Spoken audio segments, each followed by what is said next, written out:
Mahigit 600 milyong dolyar o mahigit 36 na bilyong piso na military assistance at investment ang ibibigay ng Amerika sa Pilipinas para sa modernisasyon ng ating militar. Yan ang inanunsyo ni U.S. Secretary of State Antony Blinken sa pulong na ginawa sa Maynila kahapon. May unang balita si Joseph Morong. Sa kanilang pagharap kay Pangulong Bongbong Marcos, nagpahatid sina U.S. Secretary of State Antony Blinken at U.S. Defense Secretary Lloyd Austin ng pakikiramay sa mga nasalanta ng habagat at bagyong Karina. I've said a number of times that we're more than allies, we're family.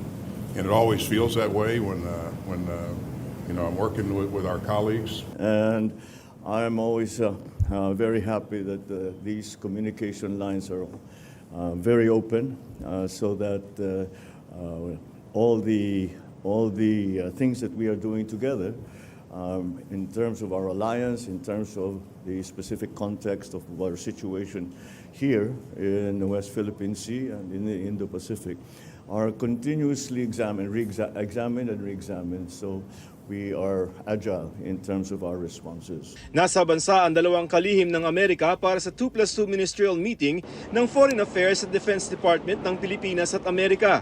Ito ang kauna-unahang beses na ginawa dito sa Pilipinas ang 2+2 meeting na ayon kay U.S. Secretary of State Antony Blinken ay salamin ng mataas na level at patuloy na pakipag-ugnayan ng Amerika sa Pilipinas.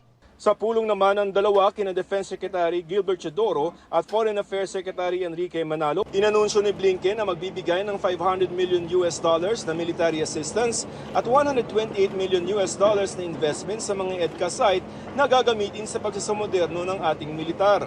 At ang pagtulong daw ng Amerika sa Pilipinas ay para mapanatili ang status quo sa rehiyon, partikular sa bahagi ng Taiwan. Dahil kung anuman ang mangyari doon, apektado ang mga kalapit na bansa.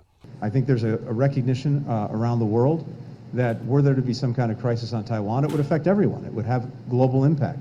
Sa pulong na nagtagal ng halos 4 na oras na pag-usapan ng kasunduan ng Pilipinas at China tungkol sa mga rotation and reprovisioning o RORE mission sa mga tropa ng Pilipinas sa Ayungin Shoal.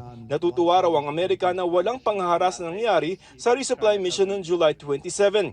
Ayon kay Secretary Manalo, naging mapayapa ang pinakabagong resupply mission dahil sa tinawag niyang exchange of information. And China must not do anything. When we say, okay, we're going to Ayungin, walang gagawin China, sir. What do you mean? Yeah, that's part of it. Nothing. Because we've exchanged information. And they're not parang empowered or they have no place to say no? Well, I'll be blunt. If they said no, then that's not part of the understanding. Dagdag ni Secretary Chodoro, the strategy in WPS and SES never changes.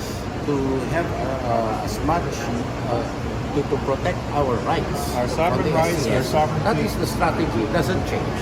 In accordance with the rule of law and a rules-based order and rules. Samantala, nagkilos protesta naman ang ilang grupo laban sa pagbisita ni Blinken at Austin. Ayon sa grupong bayan, inilalagay raw ng Pangulong bansa sa panganib dahil sa mga EDCA sites. Ito ang unang balita, Joseph Morong para sa GMA Integrated News. Mga kapuso, para una ka sa mga balita, mag-subscribe sa GMA Integrated News sa YouTube. Sa mga kapuso abroad, subaybayan niyo po kami sa GMA Pinoy TV at sa www.gmanews.tv.